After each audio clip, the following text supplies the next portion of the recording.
So the captain and the opening batsman of Indian cricket team won the toss and decided to bat first against Pakistan.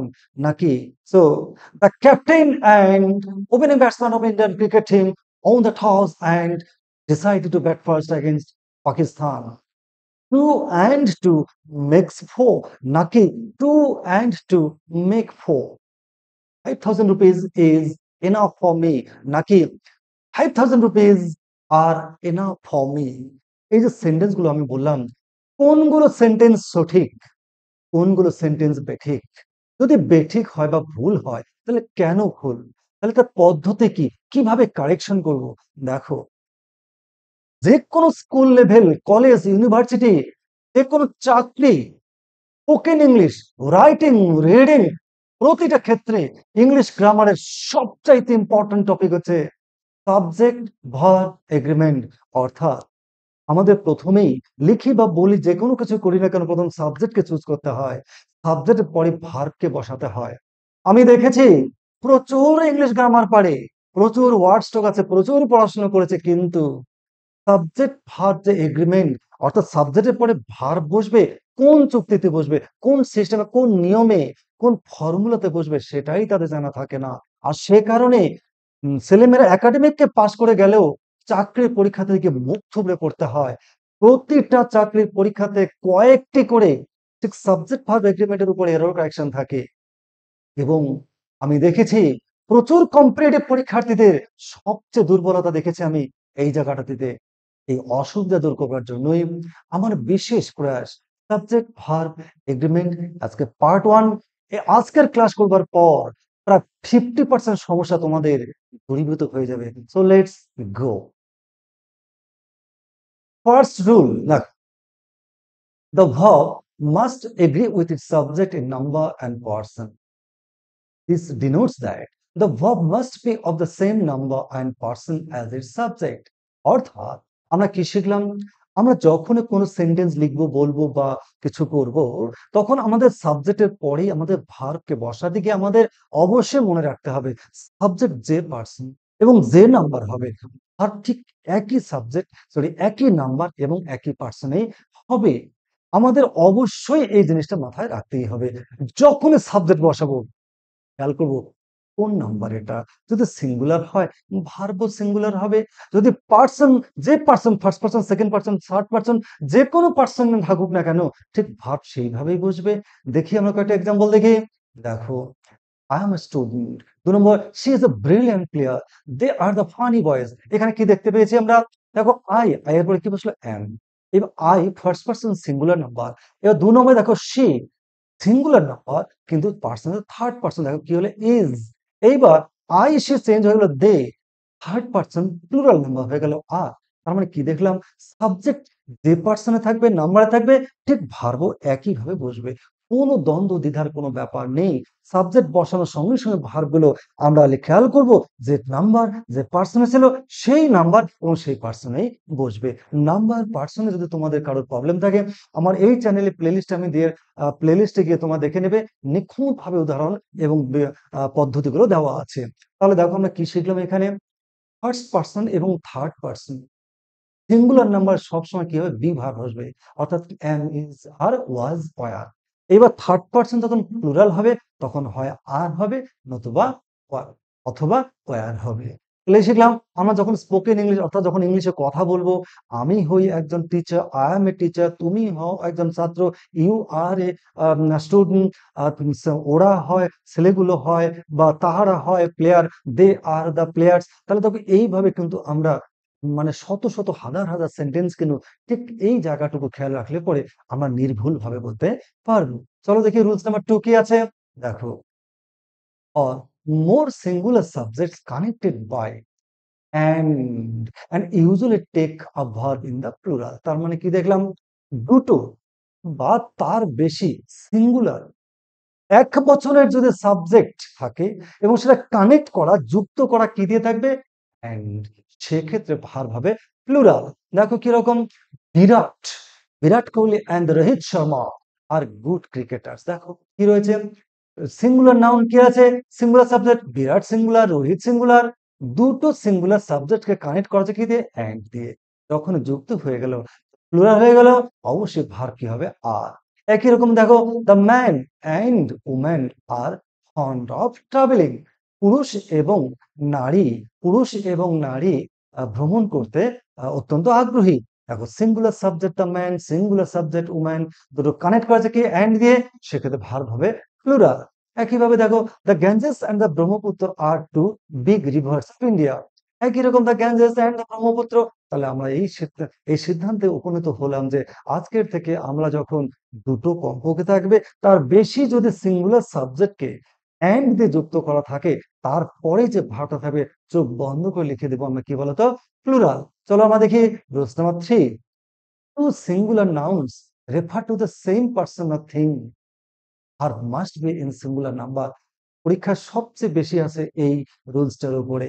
কি বলেছেন? দুটো, আমরা এখনই কি শিখলাম? দুটো সাবজেক্ট, সিঙ্গুলার সাবজেক্ট অ্যান্ড দিয়ে যুক্ত হলে কি বসে? প্লুরাল ভার্ব বসে। কিন্তু এখানে দেখো, লক্ষ্য করো, দুটো সিঙ্গুলার নাউনকে যুক্ত করবে, কিন্তু ডিনোট করবে দুটো সাবজেক্টকে, উল্লেখ করবে কাকে? একটা সিঙ্গুলার পার্সনকে অথবা কোনো জিনিসকে। সেক্ষেত্রে ভার্ব কিন্তু ডাবল, দুটো বা ডাবল সাবজেক্ট হওয়া সত্ত্বেও, নাম হওয়া সত্ত্বেও ভার্ব কিন্তু হবে সিঙ্গুলার। দেখি উদাহরণ দেখি, my friend and my classmate has come. আমার ফ্রেন্ড তো আমার ক্লাসমেট। দেখো, দুটো দুটো নাউন রয়েছে, ডিনোট করছে কাকে? একজনকে। তাই ফ্রেন্ডও আমার যে, ক্লাসমেটও সেই জন্য কি হলো? সিঙ্গুলার হ্যাজ হলো। The orator and politician has died. যিনি বক্তা আর তিনি রাজনীতিবিদ, ওই একই ব্যক্তি, তাই হলো has. The captain and batsman comes to the crease. দেখো, যে ক্যাপ্টেন আর সেই হচ্ছে ব্যাটসম্যান। যেমন এখন আমাদের আজকে ভারত পাকিস্তান খেলা আছে, ওপেনিং ব্যাটসম্যান কে? অবশ্যই রোহিত শর্মা, এবং ক্যাপ্টেন, উনি ক্যাপ্টেন, তাহলে তিনি মাঠে এলেন। তাহলে কি হচ্ছে? ডাবল নাউন বা ডাবল সাবজেক্ট কে অ্যান্ড দিয়ে যুক্ত করা সত্ত্বেও, যেহেতু একজনকেই বোঝাচ্ছে দুটো সাবজেক্ট, তাহলে ভার্ব কি হবে? সিঙ্গুলার হবে। এটা কিন্তু সবচেয়ে বেশি পরীক্ষায় আসে। চলো দেখি next. If two subjects together express one idea, verb will be in singular number. কি বলেছে? Two subjects together express one idea. একটা ধারণাকে, সাবজেক্ট কিন্তু দুটো, কিন্তু একসঙ্গে একত্র করে বোঝাবে, আলাদা করে বোঝাবে না। তখনও কিন্তু সাবজেক্ট ওটাকে সিঙ্গুলার হিসেবে ধরে ভার্ব কি হবে? সিঙ্গুলার হবে। One of the most important topics. দেখো, bread and butter is my favourite food. দেখো, ব্রেড অ্যান্ড বাটার কিরকম? ডাবল সাবজেক্ট রয়েছে, ডাবল সাবজেক্ট রয়েছে, কিন্তু ব্রেড অ্যান্ড বাটার, আমরা ব্রেড এবং বাটার এক খেতে দেওয়া হলো, আমরা ব্রেড আলাদা খাই, বাটার আলাদা খাই তা নয়। আমরা বাটারটা কি করে ব্রেডের উপর মেখে খাই, দুটো একত্র করে খাই। তাই কি বোঝাচ্ছে? Express one idea. সেক্ষেত্রে দেখো, ইজ মানে প্রচুর পরীক্ষাতে কিন্তু এই উদাহরণটা এসেছে। যেমন, rice and fish is my favourite food. তো সেক্ষেত্রে কিন্তু যেহেতু ডাবল সাবজেক্ট হওয়ার সাথে সিঙ্গুলার বা একটা আইডিয়াকে বোঝানো হয়েছে, তাই কিন্তু সিঙ্গুলার ভার্ব হলো। Time and tide, tide waits for none. দেখো, টাইম অ্যান্ড টাইড, দেখো ডাবল, ডাবল দুটো সাবজেক্ট, কিন্তু যেহেতু দুটো মিলে, টাইম আর টাইড দুটো মিলেই হচ্ছে কথা, একত্র করে বোঝায়, একটা আইডিয়াকে বোঝানো, তাই কি হচ্ছে? ওয়েটস। এবার, the horse and the carriage is at the door. ঘোড়া এবং ঘোড়ার গাড়ি আলাদা করে বোঝায় না, ঘোড়া এবং ঘোড়ার গাড়ি একত্র করে বোঝায়। তাই ঘোড়া এবং ঘোড়ার গাড়ি দরজার সামনে বা দরজাতে রয়েছে। দেখো, ভার্ব রয়েছে ইজ। খুব পরীক্ষাতে কিন্তু এগুলো আসে। তাহলে কি শিখলাম? সাবজেক্ট একাধিক হলেও বুঝতে হবে আমাদের কি বোঝাচ্ছে, একটা সিঙ্গুলার আইডিয়াকে বোঝাচ্ছে কিনা বা একটা ধারণাকে বোঝাচ্ছে কিনা। সেক্ষেত্রে কিন্তু আমরা সিঙ্গুলার ধরে ভার্ব সিঙ্গুলার ইউজ করব। নেক্সট চলে আসি আমরা 5। If subjects are preceded by each, every one, no one, every one, no one যদি থাকে, the verb will be in the singular. তো যতই ডান দিকে যতই থাকুক না কেন, টোটাল যাই থাকুক না কেন, কিন্তু সেই নাউনের পূর্বে যদি কি থাকে? ইজ বা every one, anyone, everyone, anybody, যে কোনো প্রোনাউন যদি থাকে, এই কটা প্রোনাউনের মধ্যে একটিও যদি প্রোনাউন থাকে, তাহলে কিন্তু আমাদের সেটাকে সিঙ্গুলার ধরে ভার্ব সিঙ্গুলার বসাতে হবে। দেখি উদাহরণ, every man and woman was in the party. দেখো, এভরি ম্যান ওম্যান আলাদা, ম্যান আলাদা, ওম্যান আলাদা, কিন্তু এই যে এভরি বসেছে, দেখো সিঙ্গুলার খুব পরীক্ষা আসে। Each day and each hour brings its due, the brings দেখো সিঙ্গুলার ধরা হলো every man, woman and child. দেখো তিনখানা সাবজেক্ট রয়েছে, man, woman, child, goes there, যেহেতু কি রয়েছে এভরি রয়েছে। খুব ইন্টারেস্টিং এবং খুব ইম্পর্টেন্ট, আমাদের ভীষণ সমস্যায় ফেলে স্পোকেন ইংলিশে, আমাদের মারাত্মক রকম সমস্যা, এবং সেই সমস্যা আশা করি দূরীভূত হবে। নেক্সট আসছে question number, rules number 6, two or more singular subjects connected by or, nor, either or, neither nor take a verb in the singular. খুব ইম্পর্টেন্ট। দেখো অনেক ক্ষেত্রে আমরা দেখতে পাই, তো কি হয়, দুটো সেন্টেন্সকে কানেক্ট করেছে কি দিয়ে, or, nor, either or, neither নর। এক্ষেত্রে আমাদের ভার বসাতে গিয়ে ভীষণ রকম একটা কনফিউশন করতে হয়। আশা করি আজকে আবার কোনো সমস্যা থাকবে না। দেখি উদাহরণ দেখি কি আছে, either Rinku Singh or Shubman Gill has broken the record. Neither, sorry, দুবার উঠেছে, neither Deepika nor Sonakshi was present in the party. Neither praise nor blame harms him. প্রত্যেকটা ক্ষেত্রে দেখো either or, neither nor। এক্ষেত্রে দেখো সাবজেক্ট রিঙ্কু সিং বা শুভমান গিল, ডাবল সাবজেক্ট আছে, কিন্তু দেখো ভাগ কি হচ্ছে, হ্যাজ। হ্যাভ কিন্তু নয়, সিঙ্গুলার ধরা হলো কেন, নিয়মটাই হচ্ছে either or, neither nor। neither Deepika Padukone nor Sonakshi Sinha, দেখো ডাবল সাবজেক্ট কি রয়েছে, ওয়াজ, ওয়ার কিন্তু নয়। নেইদার প্রেজ প্রশংসা বা ব্লেম বা দোষারোপ, কোনোটাই তাকে ক্ষতি করতে পারে না। Very very interesting. দেখো ডাবল ডাবল ডাবল ডাবল, আমরা শিখেছিলাম ডাবল সাবজেক্ট হলে প্লুরাল ভার্ব হয়, কিন্তু দেখো তোমাকে একটু খেয়াল করতে হবে যে কি বোঝাচ্ছে, আইদার অর নাকি নাইদার নর। প্রতি বছর এরর কারেকশন কিন্তু এই টপিকের উপর থাকেই। নাও রুলস নাম্বার 7, কি আছে, when the subjects joined by or not of different numbers, the verb must be in plural number। এক্ষুনি আমরা শিখলাম আইদার অর নাইদার নর হলেই আমরা সিঙ্গুলার ভার্ব ইউজ করি, কিন্তু লক্ষ্য করতে হবে যদি সেটা ডিফারেন্ট নাম্বারস হয়, তাহলে ভার্ব কিন্তু কি হবে, সিঙ্গুলার না হয়ে প্লুরাল হবে। The plural subject must be placed nearest to the verb. অর্থাৎ তাহলে plural subject nearest to the verb, তাহলে কি হবে, ভার্বটা কোন অনুসারে বসবে, ঠিক তার আগে যে সাবজেক্ট থাকবে সেই অনুসারেই বসবে। তাহলে এক্সাম্পল দেখি আমরা, the man or his sister have done the work. দেখো দ্য ম্যান সাবজেক্ট, অর দিয়ে কানেক্ট আছে, তাহলে কি হ্যাজ হওয়া উচিত ছিল, কিন্তু না, অর আছে। দেখো ডিফারেন্ট নাম্বার, এটা হচ্ছে সিঙ্গুলার নাম্বার, এটা হচ্ছে প্লুরাল নাম্বার। এই যে বলছে ডিফারেন্ট নাম্বার, ডিফারেন্ট নাম্বার হলে ভাবটা কিন্তু কি হবে, আমরা কি ধরবো, প্লুরাল ধরবো, হ্যাঁ। একইভাবে নেইদার সোহা আলী খান নর সনম কাপুর পায়ার হার্ট, দেখো দুটো কি হচ্ছে, আলাদা আলাদা হলো, তাই কি হলো, পায়ার হলো। এবার either the girl or her parents, দেখো এটা একটা নাম্বার, দ্য গার্ল একটা নাম্বার, প্যারেন্টস আলাদা নাম্বার, আইদার অর দ্বারা যুক্ত, হ্যাজ হবার কথা, কিন্তু তো আলাদা নাম্বার, তাই কি হলো, প্লুরাল হলো।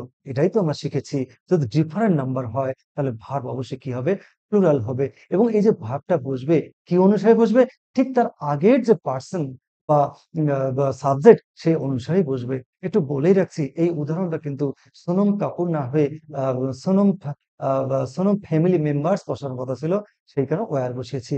নেক্সট চলে আসে আমার কোশ্চেন, রুলস নাম্বার 8, কি আছে, when the subject joined by or nor of different persons, the verb exists in person with one nearest to it। দেখো এক্সাম্পল দেখি, either the boy or I am committed the mistake, অর্থাৎ either or neither nor দিয়ে দেখো তোমাদের তিনখানা example দেওয়া, তিনখানা rules দেওয়া হলো, কারণ সবচেয়ে বেশি পরীক্ষা আসে এটা। দেখো কি দেখলাম, আইদার অর নট থাকলেই হবে না, যদি ডিফারেন্ট পার্সনস হয়। দেখো দ্য বয়টা কি ফার্স্ট পার্সন আর থার্ড পার্সন, আর আইটা কি ফার্স্ট পার্সন ডিফারেন্ট পার্সন, তাহলে কিন্তু ভার্বটা কি হয়, agrees in the person with nearest to it. অর্থাৎ এই যে ভার্বটা বসাবো তার আগের যে সাবজেক্ট কি আছে, যে পার্সন থাকবে সেই পার্সন অনুযায়ী বসবে। কি আছে, আই যেহেতু ফার্স্ট পার্সন সিঙ্গুলার, অ্যাম হলো। Neither you nor the boy touch this, দেখো ইউ এর পর জন্য কিন্তু বসলো না, ইউ বসলো বয়ের জন্য। কেন না, ইউ হচ্ছে সেকেন্ড পার্সন আর বয় হচ্ছে থার্ড পার্সন, তাহলে আলাদা পার্সন হলে ভার্ব প্লুরাল হবে। এবং প্লুরাল যেমন তেমন প্লুরাল, তার থেকে বড় কথা হচ্ছে কি হিসেবে বসবে, এই ভার্ব যে জায়গাটা বসবে ঠিক তার আগের সাবজেক্ট অনুসারে এই ভার্বটি বসবে। নেক্সট রুলস নাম্বার 9, কি আছে, if two subjects are different from each other in number of persons, or both the verb takes the number and person of the subject which comes last. অর্থাৎ যদি দুটো subject যদি subject different from each other, অর্থাৎ দুটো subject একটার সঙ্গে আরেকটা আলাদা in number of and person, নাম্বারে হতে পারে পার্সনও হতে পারে, আবার পার্সন এবং নাম্বার দুটোই আলাদা হতে পারে, সেক্ষেত্রে ভার্বটা কি অনুসারে বসবে, which comes last, অর্থাৎ যেটা সব শেষে আসবে ভার্বটা সাবজেক্টটা সেই অনুসারে কি বসবে, ভার্ব বসবে। কি আছে দেখো, not only the terrorist but his brothers war arrested. দেখো সাবজেক্ট দুটো, দুটো সাবজেক্টের দেখো নাম্বার এবং পার্সন আলাদা, টেরোরিস্ট এন্ড হিজ ব্রাদার্স, তাহলে পার্সন আলাদা নাম্বার আলাদা, the singular number the plural number. যদি এক্ষেত্রে যদি নাম্বার এবং পার্সন আলাদা আলাদা হয় সেক্ষেত্রে ভার্ব বসবে কি অনুসারে, যে লাস্ট যে সাবজেক্টটা থাকবে সেই অনুসারে ভার্ব হবে। টেরোরিস্ট সিঙ্গুলার, ব্রাদার্স প্লুরাল, দেখো ভার্ব বসলো প্লুরাল। কেন আমরা কি শিখেছি, ঠিক যেখানে ভার্ব বসো তার আগের যে সাবজেক্ট এই অনুসারে ভার্বটি বসবো, তাই খেলো ওয়ার হলো। একইভাবে not only I but all my family members are to be shifted. দেখো I first person, family members third person, plural number, দেখো কি হলো আর বসলো। কেন না ইমিডিয়েট আগে সাবজেক্টটা যেহেতু মেম্বার্স আছে। ভেরি ভেরি ইম্পর্টেন্ট এবং very very interesting. Next rules number 10 কি আছে, a collective noun takes a singular verb when the collection is thought of as a whole। এটা সবচেয়ে বেশি বিপাকে ফেলে, বিশেষ করে যখন আমরা ব্যাংকে যাই বা কোথাও গিয়ে কিছু লিখতে যাই, অ্যামাউন্ট লিখতে যাই, তখন কিন্তু মারাত্মক ধরনের প্রবলেমে ফেলতে পারে। দেখি কি কি আছে এক্সাম্পল দেখি। দেখো তার আগে কি শিখলাম, কালেকটিভ নাউন মানে সমষ্টিবাচক, অর্থাৎ এক জাতীয় একই ব্যক্তি বা বস্তু মানে এক জাতীয় সবাইকে একত্র করে একসঙ্গে বোঝায়। সেক্ষেত্রে ভাবটা কি হবে, যদি সেটা একত্র করে বোঝায় আলাদা না বুঝে একসঙ্গে বোঝায় তাহলে কিন্তু ভাবটা কি হবে, সিঙ্গুলার হবে। কিরকম, দেখো the committee has elected it's secretary. দেখো হ্যাজ হলো, যেহেতু কমিটি মানে একজন নয়, কমিটিকে একজন তো কমিটি হয় না, কমপক্ষে একাধিক হয়, অনেকগুলো মানুষ মিলে একটা কমিটি। এই কমিটি দেখো প্লুরাল কিন্তু বসলো হ্যাজ। কেন না যেহেতু এটা কালেকটিভ নাউন, কমিটি আলাদা আলাদা করে বোঝাচ্ছে না, কি বোঝাচ্ছে, কমিটি হ্যাজ কালেকটিভলি বোঝাচ্ছে, অ্যাজ এ হোল বোঝাচ্ছে, সেক্ষেত্রে কি হবে, singular. The Lok Sabha has elected it's speaker. দেখো লোকসভায় অনেক মেম্বার্স থাকে, সব মেম্বার গুলো একত্র করে কি করলো, স্পিকারকে নিয়োগ করলো। এইবার যদি বলতো the Lok Sabha, the members of the Lok Sabha are are divided into their divided of their elections or their decisions, তখন কিন্তু হ্যাজ না হয় হ্যাভ হতো। The committee, the members of the committee are in different opinion about their secretary, তখন কিন্তু আলাদা হতো। বলেই দেওয়া হয়েছে কালেকটিভ নাউন যদি কি করা হয়, thought of as a whole, অর্থাৎ সবাই একত্র, অর্থাৎ আলাদা করে বোঝাবে না, তখন কিন্তু কি হবে, সিঙ্গুলার। আর যদি আলাদা বোঝায়, the army of the Indian army is a strong is the most disciplined army in the world, তাহলে কি হলো, ইজ হলো। কিন্তু the army men the army took take different position in the border, কারণ একটা সবগুলো আর্মি এক জায়গায় নেই, বিভিন্ন জায়গায় ছড়িয়ে ছিটিয়ে আছে, সেক্ষেত্রে কিন্তু কি হবে, প্লুরাল হবে। তাহলে কি শিখলাম, কালেকটিভ নাউন বা সমষ্টিবাচক নাউন যদি একত্র করে বোঝায়, একসঙ্গে বোঝায়, আলাদা না বোঝায় তাহলে কেউ সিঙ্গুলার, আর যদি আলাদা বোঝায়, ভিন্ন বোঝায় তাহলে কি হবে, প্লুরাল। এইভাবে এইভাবে আমরা প্রচুর রুলস আরো শিখবো। আমি 10খানা রুলস দিয়েছি, এরপরে আরো মারাত্মক মারাত্মক ইম্পর্টেন্ট রুলস আছে যেগুলো তোমাদের অনেকেরই মারাত্মক রকম প্রবলেমে ফেলে। তো আশা করি আমি আজকে পার্ট 1, পরের রবিবার ঠিক সন্ধ্যা 6টায় পার্ট 2 দেব, next rules of agreement, next Sunday at 6 PM। আরো বিস্তারিত আলোচনা আরো নিখুঁত ভাবে তোমাদের দিব।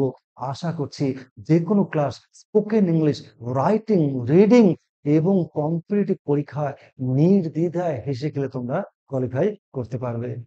Good bye.